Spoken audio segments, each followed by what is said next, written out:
Câți bani facem noi din YouTube? Fiți pe fază că până la sfârșit o să primiți niște răspunsuri care o să vă uimească, efectiv și pe noi ne-au uimit. Ne-am pus toate speranțele în această direcție. În cel de-al doilea an am generat... Când a fost monetizat canalul, a trebuit să așteptăm vreo 2 sau 3 luni până când YouTube-ul a reușit să adune suma pe care să ne trimită. Trebuia oricum să ai peste 100 de euro, deci nu ne-a trimis în anul ăsta. Nu. Ne-a trimis anul următor. Ne bucuram când vedeam că o să avem și noi de încasat ceva. În anul 3 deja vorbim de sute de lei. Facem o grămadă de bani pentru că circulă exact. și această idee că dacă ești creator de conținut, ești putred de bogat. E important să înțelegeți și modul în care funcționează plata pe YouTube. Genul acesta de conținut în zona de călătoriri este cel mai scump de produs. De ce nu vă mutați pe alte platforme? Uite, mergeți și voi pe TikTok.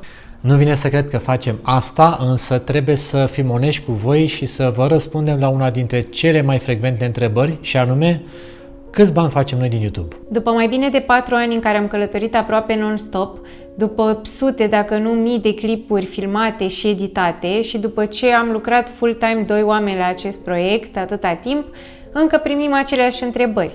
Câți bani faceți din YouTube? Când vă luați și voi o casă că munciți de atâta timp pentru YouTube? Și dacă merită să mă apuc și eu de YouTube. Acest material îl facem atât pentru cei care sunt curioși să afle această informație, cât și pentru cei care vor să meargă pe urmele noastre, adică să se apuce de YouTube, să trăiască din treaba asta și fiți pe fază că până la sfârșit o să primiți niște răspunsuri care o să vă uimească, efectiv și pe noi ne-au uimit, pentru că ne-am angrenat foarte multă muncă în activitatea de zi cu zi și n-am făcut niște socoteli care credem noi că ar fi fost mai mult decât necesare să le fi făcut încă de la începutul. Deci nu faceți greșeala noastră și hai să începem. Înainte să vă spunem exact câți bani am generat din această activitate, vrem să luăm cu începutul pentru cei care nu ne cunoașteți. Noi suntem Iasmin și Alex, iar proiectul nostru a început acum 4 ani, când am decis să plecăm într-un an sabatic și să ne documentăm experiențele prin acest canal de YouTube. Exact, înainte de a pleca noi aveam joburi, adică Iasmin era medic, eu lucram în mediul online și am reușit să punem niște bani deoparte, nu foarte mulți, undeva la 5.000 de euro. Tocmai de aceea când am plecat am decis ca eu să nu renunț cu totul la ceea ce făceam, tocmai pentru a avea o plasă de siguranță, pentru că nu știam exact ce ne așteaptă. Deci am pornit în această aventură cu gândul de a documenta totul pe canalul de YouTube și cu speranța că într-o bună zi acest canal de YouTube va putea să financeze expedițiile noastre. Speranțele au fost multe, frumoase, așa e întotdeauna când pornești pe un drum necunoscut, însă realitatea a fost cam dură și ne-a lovit din plin. Uite, partea distractivă, mai ales pentru cei care vor să se apuce acum de YouTube, este că noi am început cu zero experiență tehnică, în sensul în care, da, eu sunt regizor de profesie, însă din punct de vedere tehnic am filmat cu un iPhone 11, care chiar avea și un defect, avea o pată pe ecran pe care o să o vedeți prin primele noastre vloguri, aveam și o mică dronă și am început să filmăm din dorința de a avea niște amintiri frumoase. Ideea este că în timp lucrurile au început să se construiască, doar că proiectul, din păcate, nu lua deloc viteză, nu lua deloc amploare, adică cred că am ținut-o cu vreo 100 de vizualizări sau 200 luni bune, adică... Și totuși mie mi se părea atunci că face multe vizualizări, adică simplu fapt că se uitau niște oameni necunoscuți, că 100 erau mai mult decât grupul nostru apropiat, așa da? este, Și când da. mai vedeam uneori 200, 300, deja eu mi-amintesc că atunci când am făcut la un moment dat peste 500 de vizualizări, Da. mamă, tu îți dai seama câți oameni se uită la noi? Da, 500 de oameni! Da, și eu mi-amintesc acum că a fost un moment remarcabil. Chiar în videoclipul îmi vine acum în gând, era o experiență în Thailanda, cât costă o experiență, o expediție pe o insulă în Thailanda, ceva de genul ăsta. Mamă, am făcut viralul. Da, am făcut gata, viralul. suntem bine, ne-am dus. Asta, dar noi habar n-aveam, pentru că, bineînțeles, la început, și o să povestim imediat despre cum se plătește pe YouTube, dar la început noi nici nu aveam canalul monetizat și simplu fapt că se uitau oamenii și că se mișca ceva, pentru noi însemna că în curând o să fim plătiți fără să ne dăm seama cât vom fi de fapt plătiți și când vom fi de fapt inițial plătiți. Și dacă tot vorbim de cât am fost plătiți, ei bine, după primul an, câți bani credeți că am făcut? Tobe! Emoții, stare de bine. N-am făcut niciun ban și Zero. nici nu știu dacă începuse să fie monetizabil canalul nostru. Cert e că oricum și dacă ar fi fost, sumele erau infime, deci practic am generat 0 lei și o să vedeți aici pe ecran. Da, 0 lei și 0 bani. Și acum vine întrebarea mea de 10 puncte. Dacă tu ai fi muncit într-un proiect în care după un an de muncă ai fi văzut la finalul acestuia un rezultat de 0 lei generați din acesta, ai fi continuat? Noi am continuat. Noi am continuat pentru că am crezut cu tărie în visul nostru și mai ales pentru că ne făcea mare plăcere să documentăm locurile prin care mergeam, să împărtășim aceste lucruri cu voi. Simțeam că facem ceva frumos, ceva de suflet, dar din punct de vedere financiar era un dezastru. Înainte să intrăm în al doilea an, hai să vă povestim cum ne-am descurcat noi în primul, în care v-am spus că am plecat cu foarte puține economii. Alex genera sub 1000 de euro pe lună. Ei bine, dacă o să vă uitați la materiale, veți înțelege, zicem noi, faptul că am călătorit pe buget redus și încă o facem oricum. Stăteam în cazări de sub 20 de euro pe noapte, mâncam doar în piețele locale, ne luam de la piață lucruri pentru micul dejun, făceam cele mai accesibile experiențe, ne-am organizat pe cont propriu întotdeauna, am vânat cumva cele mai bune oferte, dar am făcut și compromisuri, ceea ce ne-a dus până în punctul ăsta, să fim sinceri cu voi, adică, așa cum vă spuneam, în continuare suntem călători cu buget redus și nu regretăm. Nu regretăm. Adică au fost niște experiențe memorabile, niște experiențe pe care nu le-ai schimbat pentru toți banii din lume. Adică acele amintiri pe care noi le-am creat sunt unele superbe, dar într-adevăr destul de complicat. Adică la modul că unele cazări chiar erau problematice și chiar mă întreb dacă unii dintre voi ați fi mers acolo. Noi ne-am sacrificat, să spunem așa, tocmai pentru că am crezut foarte mult în visul nostru și credem în continuare. Și am reușit în acel prim an să ne încadrăm cu bugetul la sub 1400 de euro, dar am fost foarte stricți la modul că ne uitam și dacă depășeam, aveam cumva pe zile și ne uitam, vezi că săptămâna asta am depășit, înseamnă că săptămâna viitoare trebuie să cheltuim mai puțin, nu mai putem face aia, adică am fost foarte atenți la buget, pentru că, sincer, nu aveam de unde să-l suplimentăm, adică dacă se terminau banii, ne întorceam mai devreme acasă. Și în anul 2 chiar ne-am întors acasă, pentru că totul a vrut să fie un an sabatic. De fapt, de aici și numele canalului nostru, Un an cu un ghiozdan, care s-a transformat în 4 ani cu 2 ghiozdane sau, mă rog, pe alocuri cât un troller. În funcție de situație.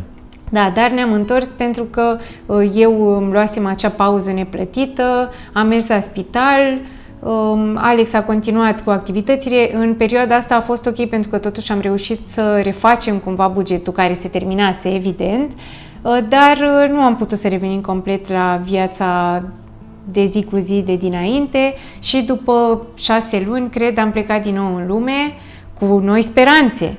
De data asta nu ne mai întoarcem ca data trecută acasă. De data asta renunțăm complet, deci avem o singură șansă, o să funcționeze și să vezi că noi la sfârșitul anului, gata, deja trăim din YouTube.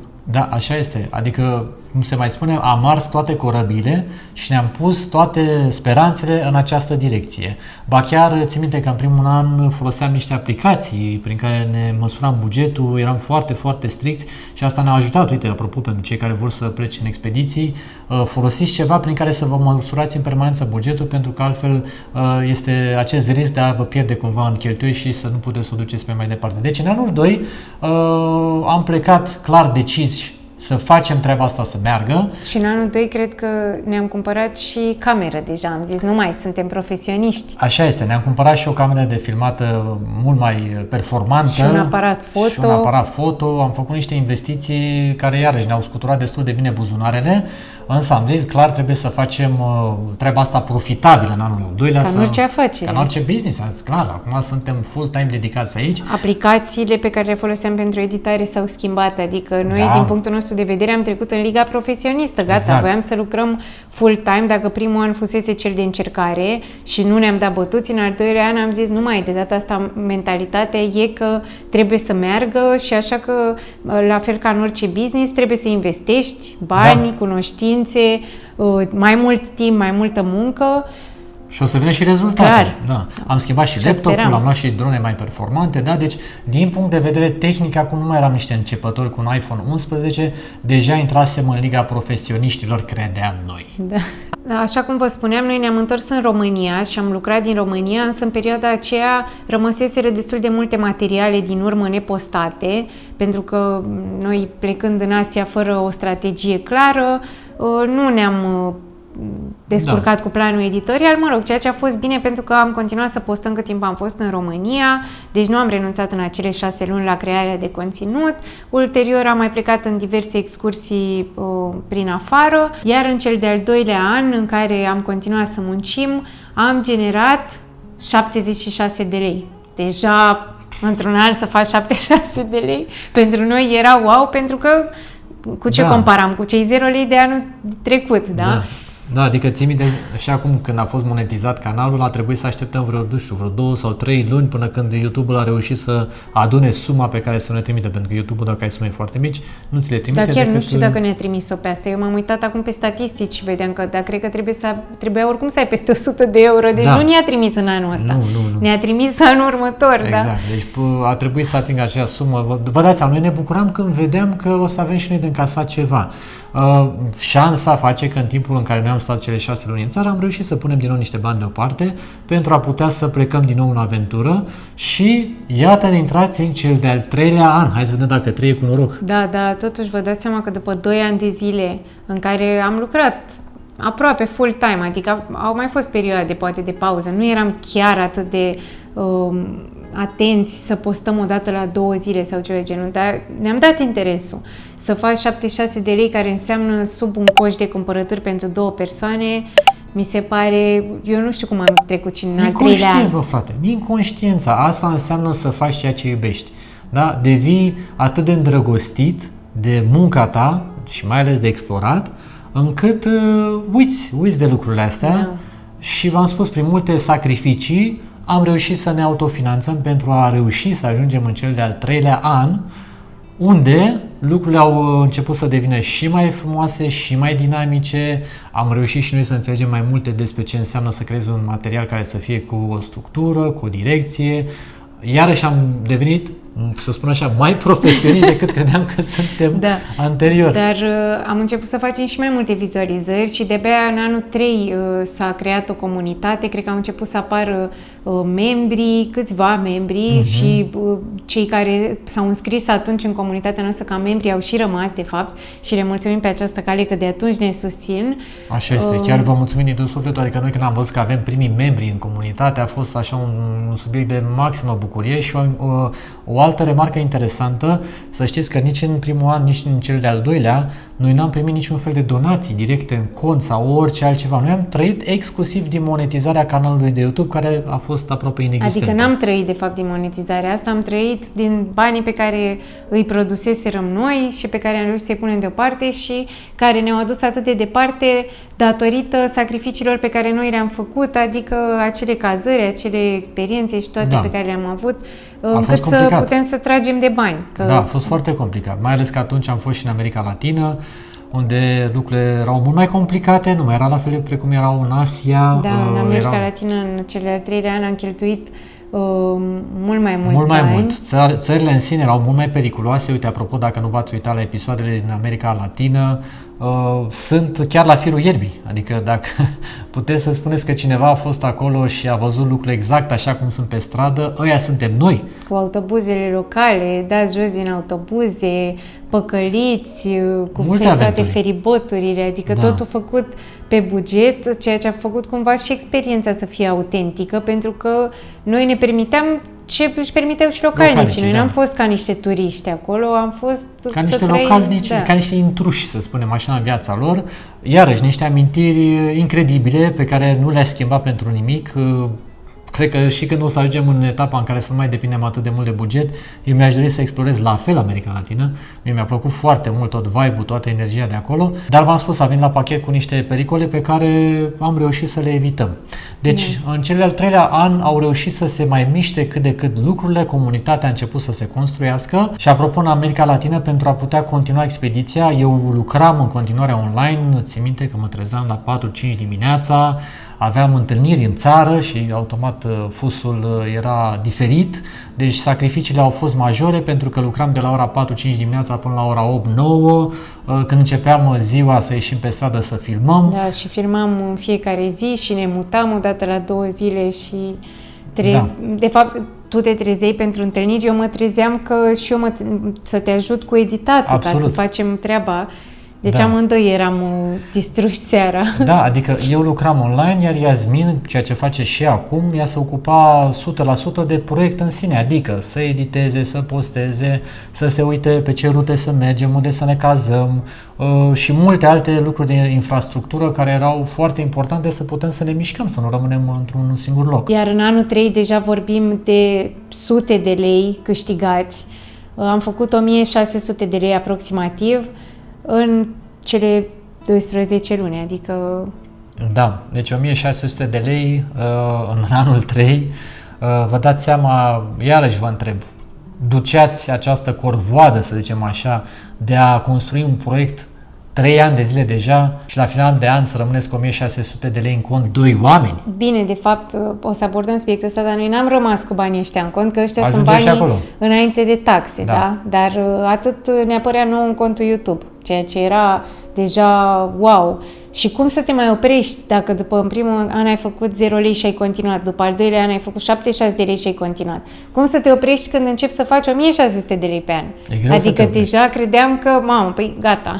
Noi, deci nu știu ce a fost în capul nostru, dar Da, e clar, după atâta muncă nu-ți vine să te oprești, mai ales că, vă dați seama, mulți oameni în jurul nostru ne spuneau întorceți-vă la job. faceți și voi bani și noi, ne era rușine, adică bine, noi nu cred că, nu prea conștientizăm, pentru că uitându-ne acum a trebuit să facem acest research, că am zis să vă răspundem vouă, dar într-un fel a fost o trezire la realitate, voiam să zic facepalm, să-mi dau și o palmă, Da. și pentru noi ne-am dat seama că cât de inconștient să zic am fost, dar în același timp cât de curajoși am fost să Da. continuăm cu activitatea asta în condițiile în care Și de ambițioși, mai iubire. într-un că an de eu- zile noi n-am făcut nici salariu minim în mână pentru o persoană în al 3-lea an de activitate. Da, deci am fost foarte ambițioși și în continuare suntem. Asta iarăși pentru cei care se gândesc să înceapă un canal de YouTube, e bine să știți lucrurile astea. Adică noi acum tragem cortina și vă arătăm ce este în spatele acestui proiect, ceea ce n-am mai făcut-o până acum, pentru că în general am vrut să fim modești și să nu cerșim lucruri, să spunem așa, ceea ce poate a fost greșit la un moment dat, ar fi trebuit să fim mult mai vulnerabili. Am zis că reușim și că îi dăm înainte și că va fi totul bine. Da, în timpul ăsta, apropo de asta, oricum multă lume a crezut că noi suntem sponsorizați, că ce frumos e să te plimbi prin lume și să-ți plătească cineva.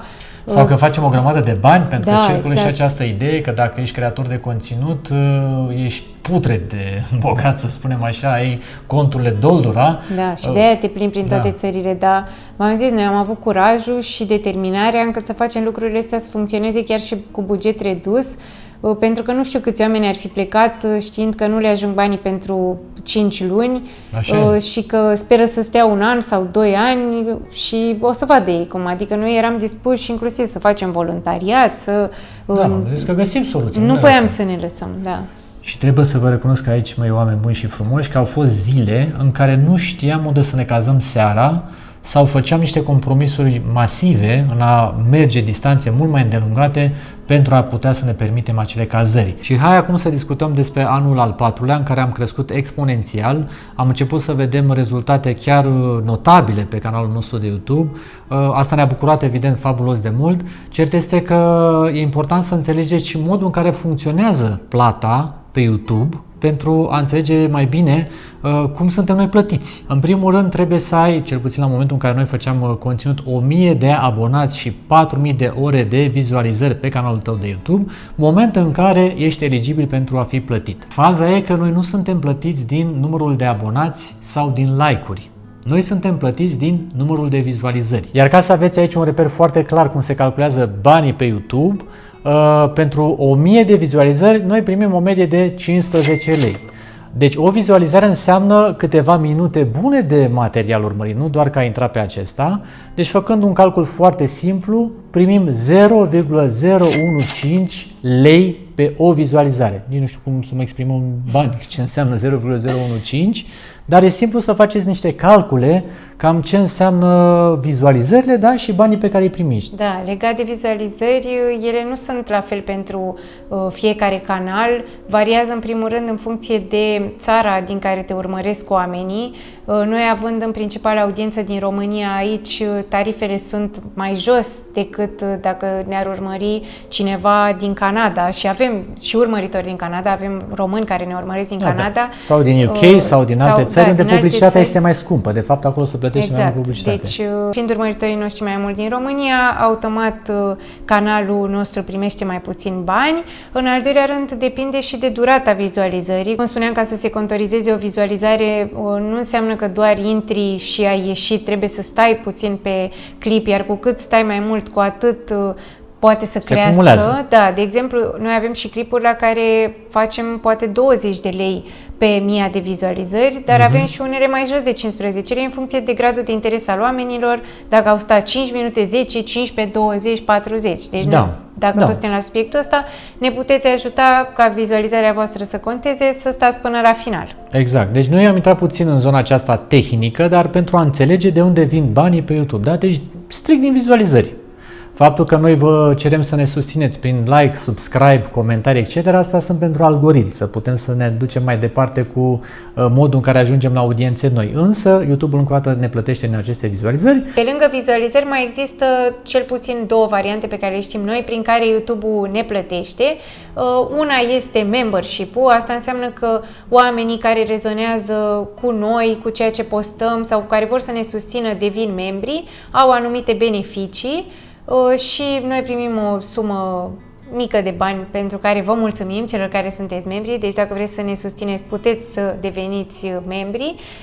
În al doilea rând mai există varianta de donații aici pe YouTube, sunt acele super chat sau super gift sau nu știu cum se numesc, fie în live-uri, fie în comentarii, puteți să lăsați anumite sume. Exact, se găsesc în zona aceea unde e un semn așa ca de dolărel, puteți să apăsați pe aceea și vedeți exact ce donații puteți să dați. Deci în funcție de modul în care alegeți să susțineți creatorii voștri preferați, aveți mai multe variante. Da, odată să vă uitați și acolo se contorizează în mod automat, ați înțeles cam care sunt sumele generate acolo, prin a deveni membrii canalului, unde fiecare canal își setează niște membership-uri. Noi suntem încă în zona inferioară tocmai din dorința de a vă susține și pe voi să fiți alături de noi și să facem o comunitate frumoasă aici, iar cea de-a treia este prin aceste super chat-uri în care puteți să setați o sumă pe care să o donați în mod direct către noi, dar așa cum am spus-o și azi mai devreme, YouTube-ul reține comisioane destul de mari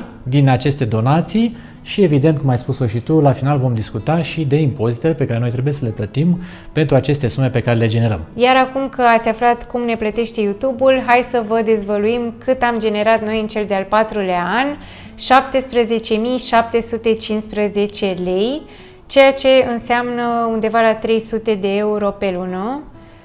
Și cred că vă puteți da seama că acest venit nu este suficient pentru două persoane, mai ales în condițiile în care ai foarte multe costuri pentru a genera materialele și în al doilea rând banii despre care vă menționez acum sunt cei de dinainte de impozite, pentru că evident au fost declarați. Da, asta e important de reținut, că genul acesta de conținut în zona de călătorii, de travel, este cel mai scump de produs. Deci dacă faci, de exemplu, uite, dacă se uită la noi oameni care vor să înceapă să facă conținut de tip, nu știu, streaming sau chestii pe care le poți face dintr-un studio sau de acasă, ai niște costuri destul de micuțe. Adică la început te costă mai mult să faci un studio și apoi ai aceleași variabile, adică filmezi acolo, generezi conținutul, încasezi. Pe când la noi, vă dați seama, sunt biletele de avion, cazările, transportul în sine, da, mâncarea, experiențele, că trebuie să ai și ce să filmezi. Evident. Și pe lângă astea sunt aparatura, adică a trebuit mereu reinvestit în aparatură, camerele, spațiile de stocare, pentru că se fac multe materiale și trebuie să le ținem undeva, să le păstrăm. Și costă foarte mult, hard discurile costă foarte, foarte mult, deci cu 300 de euro pe lună, în 2 oameni... Și n-am terminat, stai puțin, mai mai sunt programele de editare, laptopul, internetul, pentru că tot timpul avem nevoie de internet. Absolut. Și în unele locuri e foarte scump, în unele locuri nu merge și trebuie să, chiar dacă ai Wi-Fi la cazare, trebuie să vii tu cu un internet mai rapid ca să poți să urci materialele. Da. Deci, evident că a fost vorba și în acest an de foarte multă pasiune, răbdare și bani din buzunarele noastre sau din alte surse, pentru că Alex a continuat să lucreze, am încercat să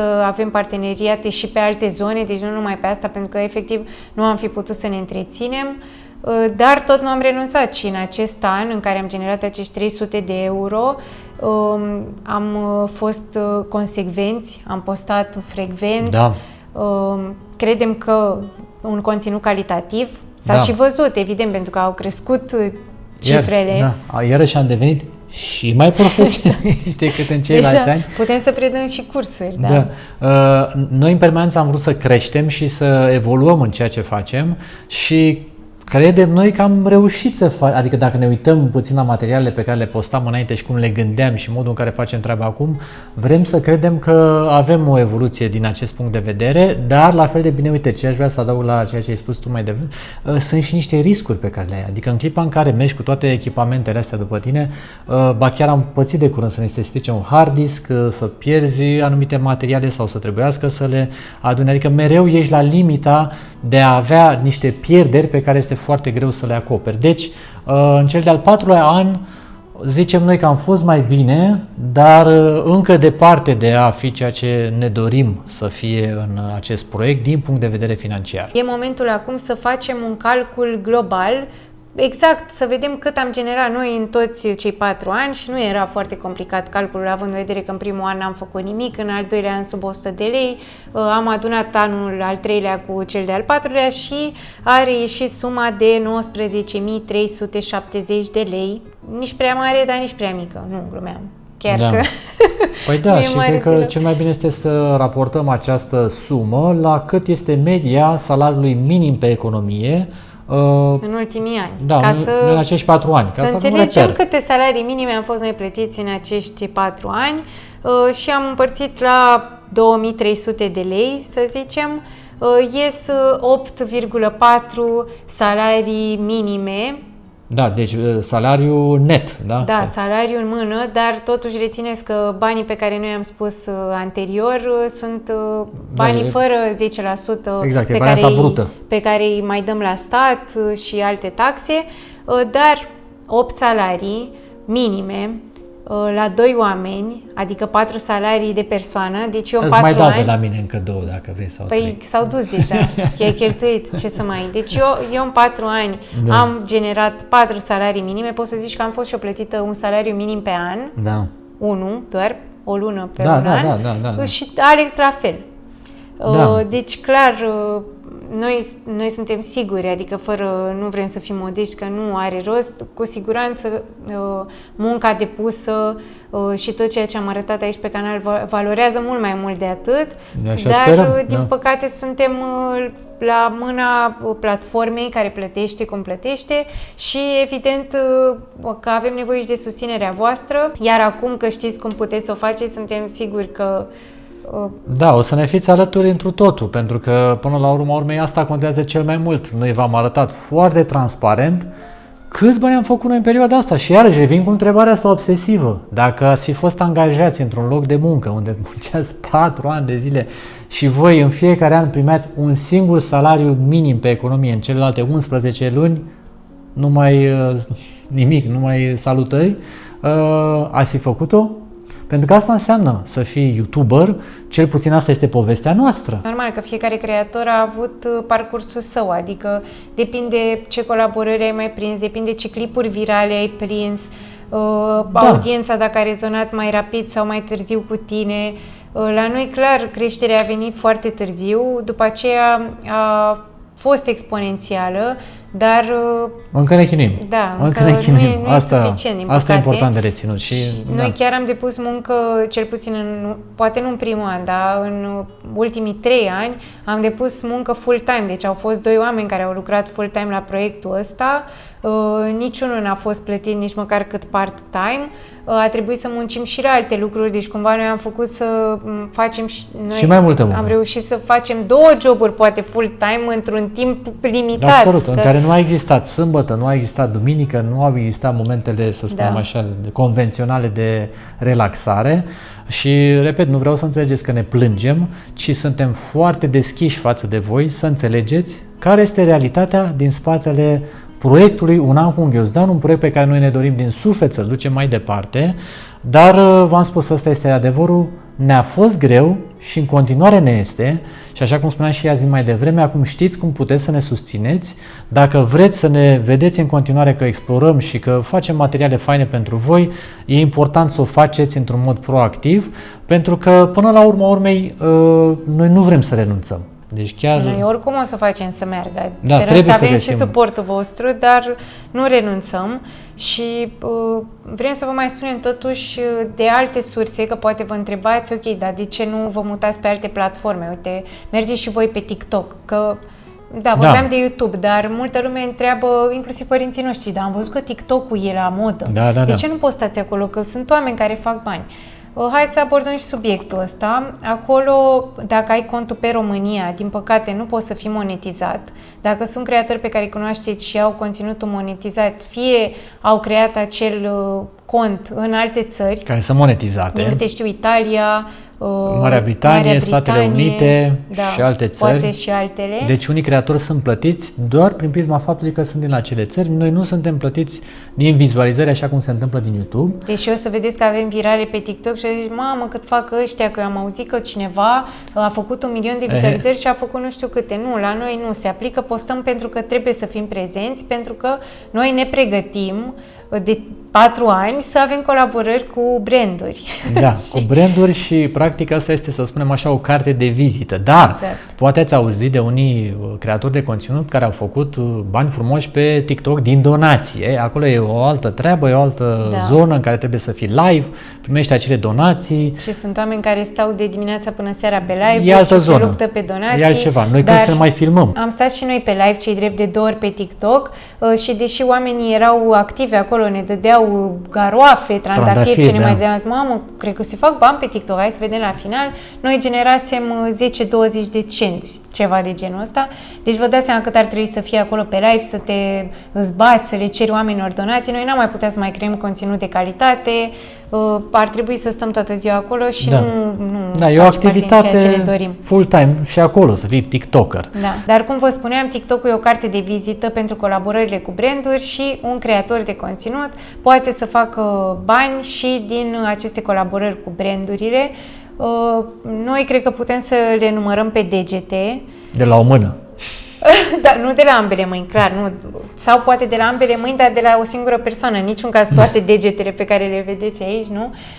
Și acestea, bineînțeles că sunt plătite în funcție de negociere, în funcție de numerele pe care le ai. Noi chiar am crezut că pe măsură ce nu numai că vom crește ca numere, dar și calitatea noastră crește, o să atragem mai multe colaborări. Din păcate nu s-a întâmplat așa, probabil și pentru că e concurența destul de mare, înțelegem. Nu știu. Poate încă nu ne-au găsit brandurile, noi am încercat să le contactăm, nu ne-au răspuns, poate sunt ocupate, dar dacă voi știți, uite că totul s-a transformat în cum ne puteți ajuta, că dacă ați ajuns până aici ne puteți ajuta, dacă știți branduri, ne puteți recomanda. Da, în sensul în care poate lucrați într-un business care dorește să fie expus pe un canal, zicem noi, așa bine gândit, precum este al nostru, pentru că vedeți că întotdeauna avem o poziționare bine gândite. Mă refer aici la nivelul calitativ al clipurilor noastre, la modul în care prezentăm informațiile și multe alte detalii care contează pentru un brand atunci când vrea să se asocieze cu un creator de conținut. Deci dacă aveți prieteni, dacă aveți networking, dacă lucrați într-un asemenea tip de brand, o recomandare în a face asemenea tipuri de plasări, de integrare de conținut în ceea ce noi postăm pe YouTube. Voi credeți că rezonează cu noi și bineînțeles și noi credem că rezonăm cu voi. pentru că ne dorim să avem parteneriate cu branduri care au servicii sau produse care ni se potrivesc și pe care chiar le-am recomandat mai departe. Și în afară de aceste colaborări ar mai fi alte platforme, Facebook a început recent să plătească, dar la fel plătește pe 1000 de vizualizări și ca să poți să generezi bani pe Facebook trebuie să faci conținut viral, adică să fie relevant înseamnă undeva la peste 50.000 de vizualizări. Minim, da. Altfel sunt doar numere da. Și asta se întâmplă doar de câteva luni. Înainte Facebook-ul nu plătea deloc, iar Instagramul, nu știu dacă în alte țări plătește, dar la noi nu plătește, cel puțin pe noi nu. Știu că au făcut ceva cu subscripții. Niște subscripții, dar e complicat. E adică foarte nici complicat. Deci Instagramul la fel e o carte de vizită care sperăm să conteze la un moment dat în fața brandurilor. O informație iarăși de ultim moment pe care vrem să o aducem în zona aceasta a susținerii. Noi de curând am lansat și site-ul nostru Un An cu un Ghiozdan, care include și blogul pe care puteți să găsiți foarte multe articole foarte utile pentru voi, însă acolo o să găsiți și ghidurile noastre în care am pus toată expertiza noastră din călătorii, în sensul în care au fost mulți oameni care ne scriau pe social media cum fac să plătesc în China, dar cum fac să rezerv un tren, dar cum merg în Da Nang, dar de unde îmi cumpăr eu SIM-ul și așa mai departe. Iar în aceste ghiduri am pus experiența noastră de la fața locului, deci nu vorbim din cărți, și considerăm că este un schimb corect prin care căpătați know-how-ul nostru în acest ghid unde aveți totul aranjat. El o să vă ajute să vă organizați vacanța, e important să le accesați înainte de a pleca, da? Ca să puteți să aveți toată infrastructura foarte bine gândită. Deci, Iasmin, te rog. Momentan avem doar 3 ghiduri. Unul este cel cu Da Nang, pentru că am petrecut foarte mult timp acolo, ne e foarte drag și am vrut neapărat să punem toate informațiile pe care, deci știm informațiile alea bune și vreau să le împărtășim cu voi într-un singur loc. Mai avem un ghid de buzunar pentru China, acela e util atât înainte cât și în timpul vacanței în China, e gândit inclusiv dacă mergeți cu un grup organizat, să aveți informațiile, poate vreți să vă pierdeți pe cont propriu și nu știți cum să plătiți, cum să vorbiți, pe unde să o luați și așa mai departe.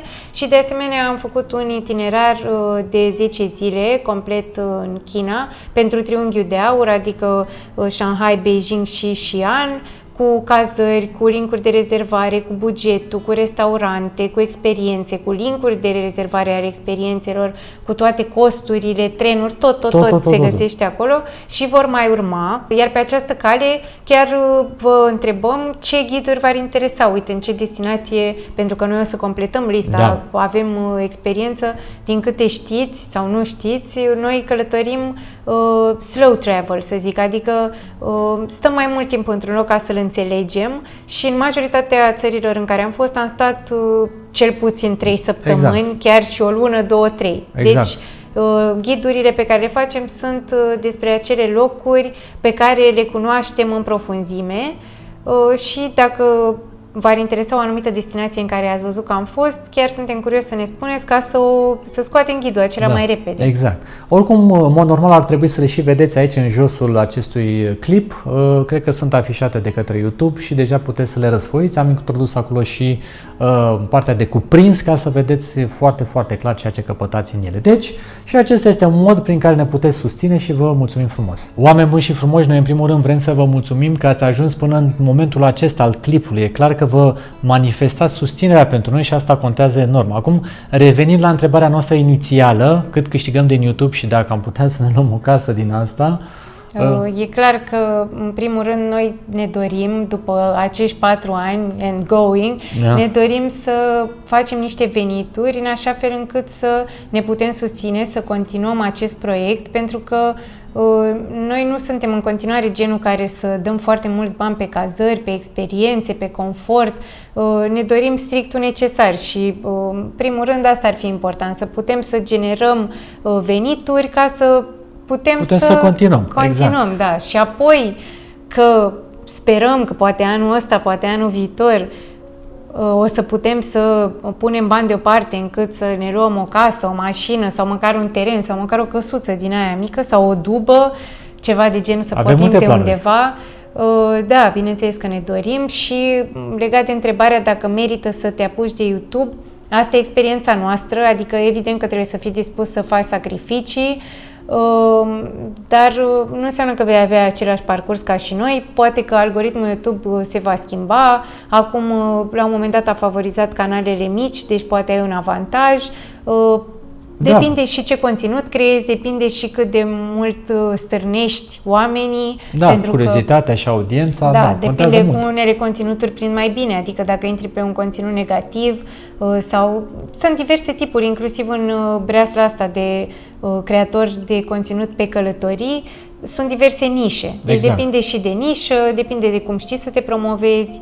Și sunt discuții, ar mai fi încă un clip de făcut, poate despre asta, poate facem un curs, dar noi am putea să vă învățăm cum să creați conținut, am putea să vă învățăm cum să monetizați conținutul, dar încă nu putem să vă învățăm cum să vă faceți casă sau cum să generați foarte mulți bani din asta. De fapt, cred că dacă ar fi să-mi dau mie un sfat celui care a început proiectul acesta acum 4 ani de zile, acesta ar fi fii rezilient și crezi cu tărie în ceea ce ți-ai propus să faci. Păi, practic, am făcut-o. Am făcut-o. Deci ăsta cred că ar fi cel mai important sfat. Dacă pleci în drumul ăsta cu ideea că vrei să faci bani și că te apuci de YouTube pentru a face bani, cred că, nu știu, eu asta consider că este o alegere proastă, adică n-ai cum, mai bine te angajezi, mai bine, nu știu, faci orice altceva, cu treaba cu banii din YouTube, la începuturi cel puțin, e destul de greu de realizat. Bine, și mindset-ul e important, că e important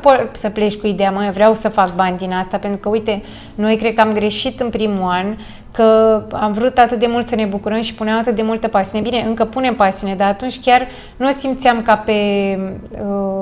nu aveam dorința asta de a genera ceva, nu ne pusesem în minte, vrem să facem atâția bani, vrem să facem atâția urmăritori. Și asta a fost Pur și simplu ne bucuram de parcurs, dar asta și pentru că am crezut că o să fie un termen limitat și că o să călătorim pentru un an și că după aceea o să ne întoarcem la joburile noastre.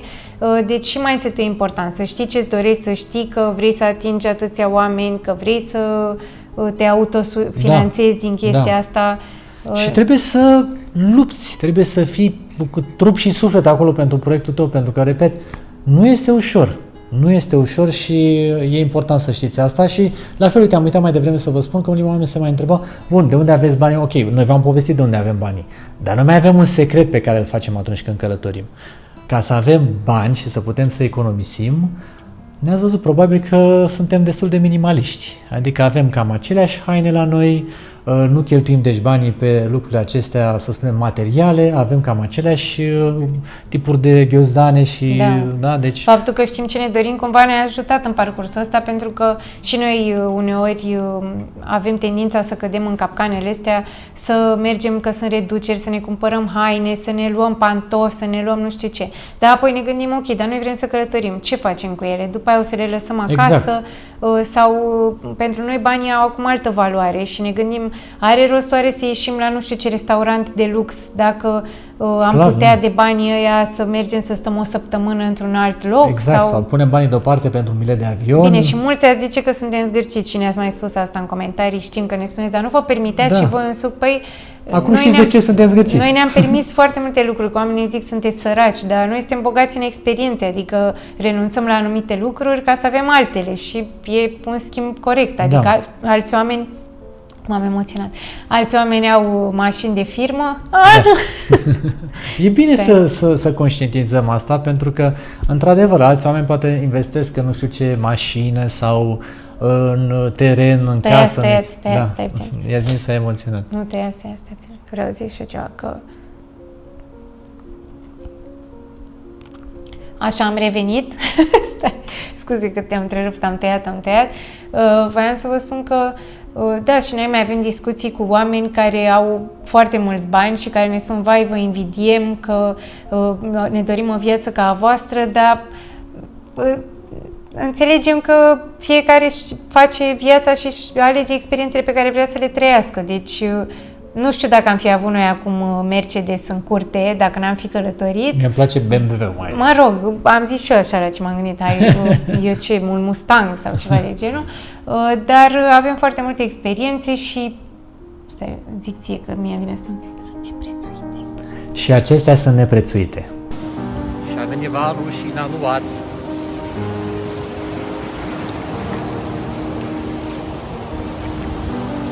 Hai că am pățit-o și pe asta. Am intrat în apă. Iasmin râde că exact ce-am copit. Ce-am copit aia s-a întâmplat. În orașul meu preferat. San Jose? Și anume... E orașul tău preferat? Da, nu știai treaba asta? Nici eu n-am știut până să vin aici. Oameni buni, suntem în centru.